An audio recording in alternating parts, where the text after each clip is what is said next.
Bandeko balandi Tour de Babel mbote na bino nyonso bisika ozwami. Livre d'or prophétique de la RDC du roi Léopold à Félix Antoine Tshisekedi. Ezali makomami o ezali ko ibongisa ebongisami na prophète Samuel Tshisekedi Fati ekoki kobima mikolo oyo ezali kolanda kasi biso to anticiper lokola tozwaki ye mwa tokutanaki na ye tosolola likambo ya livre wana prophétique de la RDC du roi Léopold à Félix Antoine Tshisekedi. Ensuite tolandaki semaine passée première partie, deuxième partie oyo tozali kosala yango prophétie d'Étienne Tshisekedi wa Mulumba à Félix Antoine Tshilombo Tshisekedi. Prophétie du père au fils.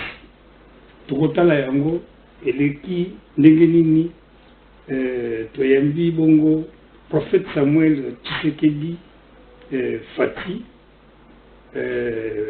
prophète Mbote Mingi Mbote.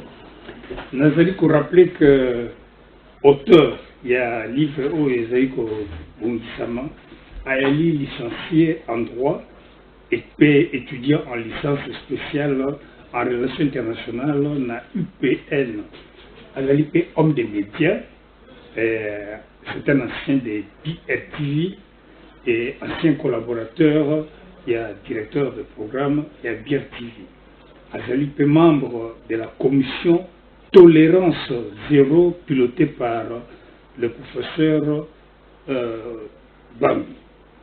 Azali pe aussi membre du mouvement Top Chrétien.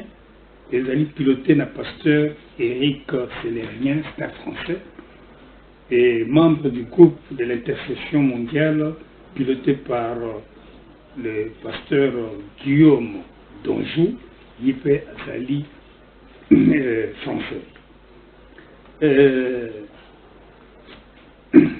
Prophète Tozolo Bela Tolingito découvrir Yona, mais Rosalie au Moroté, Rosalie na Bengisi, pratiquement Azali considéré comme la consultant de Bissot, Paulé Kabeya Kolecha, Azali consultant dans l'Observatoire des religions africaines, Nathalie accompagne un pasteur rebellé et un prophète.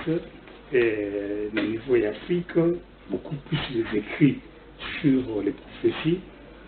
Azali P, un homme des médias et président, il y a un groupe de réflexion, bonne gouvernance, objectif nango ya la famille pour combattre la pauvreté. À quoi intervenir dans le couple, à quoi compliquer de temps à autre. Paul, dernièrement, tout le monde a kati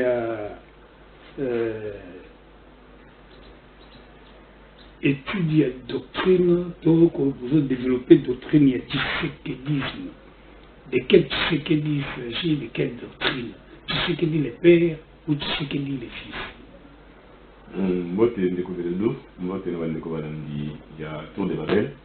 Je crois que par rapport au Tshisekedisme, nous avons dit que ça va être parce que moi, je connais tout ça, je dis que moi, ma valeur, mais par rapport à ma valeur, tu sais que vous n'avez pas été, moi, je longwa, ici, que la dictature en Mobutu, autant que ça vous sommi, oh, les autres comme la tenance, tout ça, dans le monde, les personnes, c'est quelque chose. Mais, dans le monde, tout le monde qui est dans le comment on est Étienne Tshisekedi le père, autre bien les 5, à Bunda qui peut être, à télé, la dictature.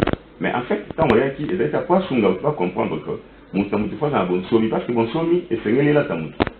Ce qui veut dire que nous sommes à ça dans le combat politique, mais dans la canon soit inculqué biso. yango comme le lobby ce que ba homme de militaire au côté élément to sali ba débat politique to sali ba marche to sali boye montamutalo ga revendiquer.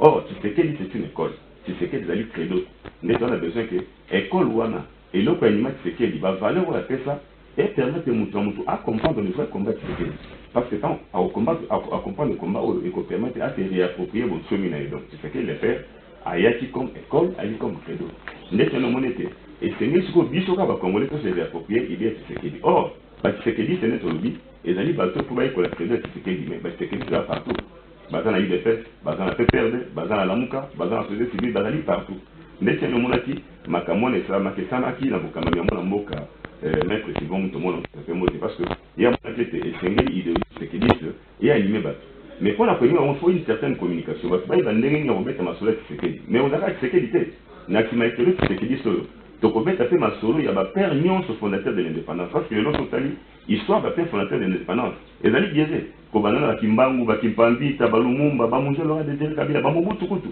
histoire za biaisé ba toazali ko beta yango za mindele bazo beta ndenge ni succès ko beta te ezali histoire na biso nous devons nous réapproprier histoire na biso ndetse ne mon niveau RDC to bengi rassemblement des démocrates tshisekidistes to sali lo to bengi académie ezali académie de l'immortel Tshisekedi ezali ko permettre bato bazo une certaine connaissance sur les idéaux au Tshisekedi élément sur les vrais combats des pères de l'indépendance et là on y va les gars biso qu'est-ce qu'il faut surtout ça le poteau moi le colonialisme qu'est-ce qu'on peut faire les lots pour mboke tombo qu'est-ce qu'on peut faire parce que les lots on est comme le dos mon até même enseignement na biso ça vraiment au rabais mais pour enseigner mata et c'est quelque part qu'il y ait des formations il y a une moins de formation en langue des autres on donne des diplômes et permettre bas à un moins niveau ou quoi permettre bah mon les lots attache sur les marchés de l'emploi base à la PNP la moussa bah pour créer parce que au moins la difficulté des années nous pouvons le nommer ministre du gouvernement de Mao mais il y a des ministres qui sont nommés ministres de l'autre même qu'on passe tout par revue à éviter mais qu'est-ce qu'il faudra les former donc ndeti ya académie au moni tout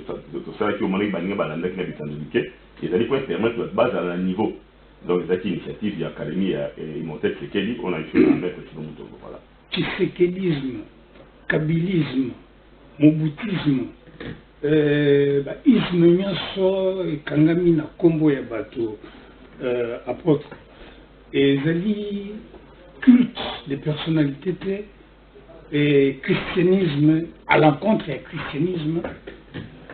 Non, même sur toute une Bible lobby rendait honneur à ceux qui méritent honneur. Ils ont culte à personnalité, ils ont juste reconnaissance. Moi, j'aurais voulu, M. Kabila Lobby, na Académie Wana, basali trois propositions, na chef de l'État. Nous avons vu que le feu papa Etienne Tshisekedi d'heureuse mémoire, Azaki est décoré. Mais j'aimerais que Bossa ait une démarche pour décorer peut-être le quoi Kassavubu. Kassavubu, surtout scientifiquement par la Tolongoli, sentiment, c'est pas moi les tendances politiques. Kassavubu, en principe, il faut décorer comme étant le père de l'indépendance. Toujours le quoi Lumumba, comme étant père, il y a nationalisme congolais, où il y a résistance extérieure. Mobutu père, il y a unité nationale. Toujours Mouzé comme père, il y a révolution, nani pardon. Joseph Kabila, certainement père, il y a alternance. Donc, ils ont un culte à personnalité, ils ont juste qu'à reconnaissance. La Bible n'est pas contre ça. Voilà. En fait, on appelle le communauté de les gens pour compléter pour faire. Donc, c'est-à-dire qu'il y a déjà un mémo au niveau de la RDP pour permettre à ce que le Kozamboka. Parce qu'en réalité, moi, il est là. Tu vas peut-être qu'ils sont abonnés dans l'autre. Toi, tu me dis, non, j'étais un sanguinaire. Ah, mais non. Ceux qui veulent te mettre en soi unité nationale, c'est parce que mon bout de la tu dis combat. Tu dis combat, il y a mon Joseph Kassabou. Papa Joseph, c'est lui qui, par rapport à la loyauté, Azali modèle, il y a la loyauté à Moka. Mais,